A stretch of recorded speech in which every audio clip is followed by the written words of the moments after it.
I'll be honest with you, I don't actually recognise the club that I grew up supporting. I don't associate with this new plastic badge with the fucking cannon the wrong way round. But the way we're such a bunch of fucking bottle jobs. This is not the ethos of the club that I grew up supporting. And as for Bournemouth, Bournemouth are the better team, but Check, bro. You are absolute trash. It's time to hang up your freaking skull cap and your gloves as soon as possible and do yourself and this club a favour by walking away, because we need a new, improved, up-to-date, fresh, agile keeper who can actually save a penalty. Xhaka, I don't even get it. Right? I don't know what you offer. You have no pace, you can't tackle, you barely can make a pass. You can't beat a fucking first man from a corner.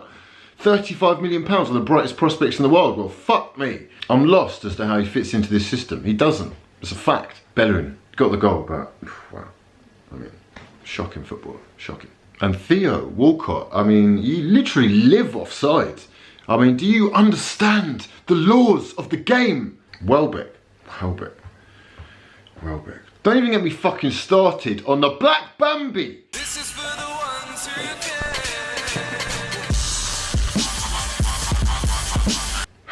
What an incredible football club. This is Comedy Club de Football. And let me tell you, the lineup, this lineup is a championship level lineup, and a very brief look at what life is going to be like without Mesut Ozil and Alexis Sanchez. We are well and truly useless.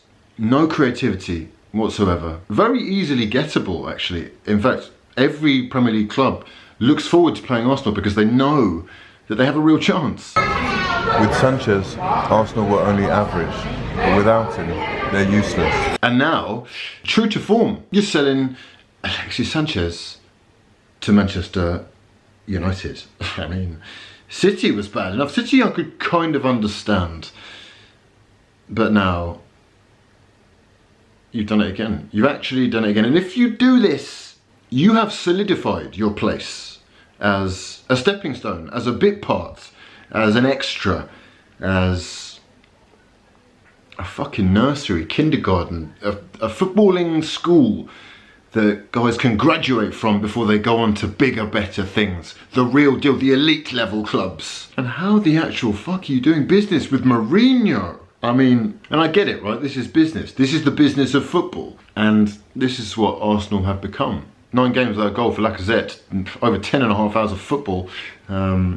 Initially I was like, maybe he needs time to adjust the league. Alright, we've had a bit of time now. I get it, you're pissed off that the manager keeps taking you off, but realistically, you're not creating anything for yourself. I'm not looking for a tap-in merchant. Jesus Christ, it's like 6 years ago we needed a striker so badly. Turns out, it really is Giroud FC. He's not very quick, he's not strong enough, he's definitely not tall enough. We've basically promised him that he can play with Alexis and Ozil, yeah? And now he's worked it out. Oh, I'm not going to be able to play with them. They're not fucking not going to be about, are they? Yeah, to be frank, he just looks a little bit lost and pissed off. And yesterday, worse than Callum Wilson. I'm sorry. Arsenal Football Club in general, Comedy Club de Football, are in a very worrying and I would say extremely pivotal moment in their history. Mesut Ozil, Wiltshire out of contract, Sanchez off to Manchester United, Mertesacker retiring, Czechs like 36, Koscielny 32, Monreal 32, Ramsey out of contract in a year, Giroud out of contract in a year, Welbeck in it, thank fuck, out of contract in a year. Anyway, the usual spin about transfers is everywhere. Apparently we're signing Pierre-Emerick Aubameyang from Dortmund, Malcolm from Bordeaux, and Mesut Ozil's apparently he's preparing to sign a new contract. I mean, that's fucking bollocks, isn't it? Preparing to sign a new contract. What are you doing? Oh, sorry, Mesut's unavailable at the moment. We haven't quite been able to get down to the local stationers to get any ink for his favourite pen. You know, fucking hell. Trying not to get bogged down in transfer rumours, I'll just wait until I see anyone in a shirt. You know that priceless moment, that one day where the player that we sign is completely oblivious to the absolute shit show that they've just signed up to. Hopefully we can get a couple of signings that will appease the fans, because right now people are pissed off but so disinterested because we've given everything and you're just bleeding us dry.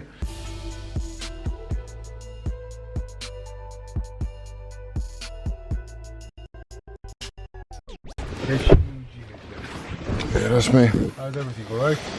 Yeah, good man, yourself? No bad, man.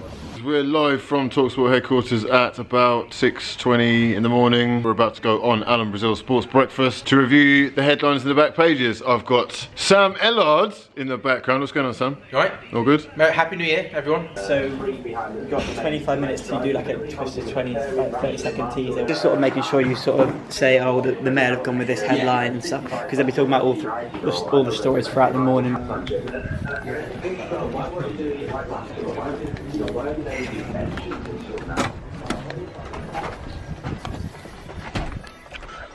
Welcome back to Alan Brazil Sports Breakfast Report. My co-host Ali McCoy, just heard from the Guardian's Jimmy Jackson and Craig Bellamy on Sky for more on this and an in-depth look. All the back page stories around this morning with John live in the studio with talkSPORT 2. Mission to Moscow presenter hughwizzy. Hugh, good morning. Morning. Good morning, guys. How are you, Hugh? I'm very well, absolutely delighted to be here. This Good is, man. Good to see you, mate. Good to see you. And of course, one of the big stories today, Conte eyes excellent. Indeed, Matt Barlow in the Mail writing that Allegri and Luis Enrique, former Barcelona manager, have been lined up as potential replacements. I agree with you. I think, although it's a little bit of a concerning time for Chelsea and Morata, I think he'll come good. Yeah. Now, what about, do you want to talk Spurs? Been a big gooner? Of course, why not? I'm a football fan primarily, and there are massive talks happening at Tottenham. Obviously, they are close to moving into their new 61,500 seater stadium, and very keen, Daniel Levy, to show the world that he wants Harry Kane and Dele Alli going nowhere before that move happens. If anything, it can solidify their place among Europe's elite. They can maintain that Champions League status and be making a lot more money. Hopefully that in turn means that they can pay players more attractive wages, because as it stands, you can't blame these guys for looking elsewhere when the bigger clubs are coming in. Yeah. Especially if they're not going to win trophies. Absolutely, Hugh. And Alan and I were speaking about it early on, mate. And it's really interesting to see Harry Kane, who, I don't know what you think yourself, he just looks, listen, he's a top class footballer. You know, one of the best in the world. He's in his position at this moment in time. But just as importantly, in fact, probably more importantly, I think the punters can relate to him, because he just looks like a top-class guy who really loves playing for the club that he loves. And he's come out and said, no problems at all, but we have to be winning things. Absolute pleasure for having me on. When you're back on talkSPORT 2? I am on every Tuesday, Wednesday and Friday at 6 p.m. Okay, just finished reviewing the papers on Alan Brazil Sports Breakfast with Ali McCoy, two absolute Scottish legends. Yeah, really enjoyed it. I know there's a lot of people listening to the main channel in the morning, everyone on their way to work and whatnot.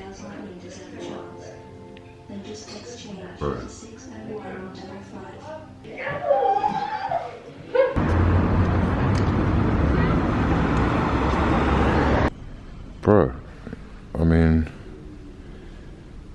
obviously you're, up to speed with everything that goes on in Spain. Why does no Spanish club, Real Madrid for example, they may want to kind of respond to the Coutinho deal? Why are they not interested in Alexis? Is that kind of because he's so set on City? Only, no, well, City or United, really.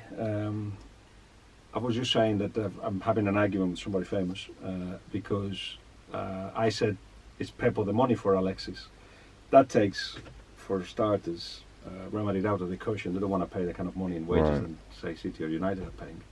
But very sensitive Manchester United fans are getting all mad because, but City is also money. I don't mean that. What I mean is, I think he very much wants to play for Pep.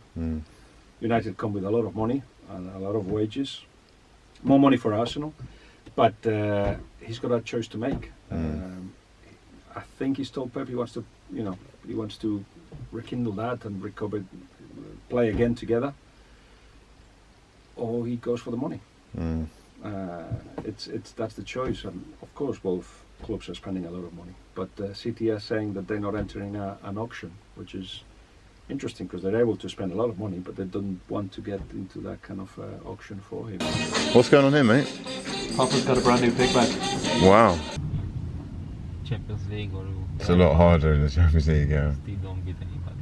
Yeah. You know why? Because once they have a good player, they keep selling this. They sell him immediately. Sell him, yeah. Once they can make some money, they Yeah. sell him. That's the thing though, because if you sell a player, nowadays especially, it's worth more than even winning trophies.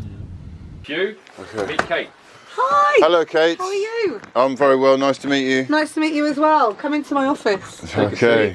Take a seat. Welcome to day one, session one. Kate's here, and it's fairly unique actually that we've got someone in to do this kind of sort of stuff. Okay. And it just sort of speaks volumes of what we think about what you can do and what you can be, and the work that we can put into making you, you know, the #1 guy on talkSPORT at some point eventually in 2020. That's the aim. Hello. Hello, mate. Don't just book it, Thomas cook it.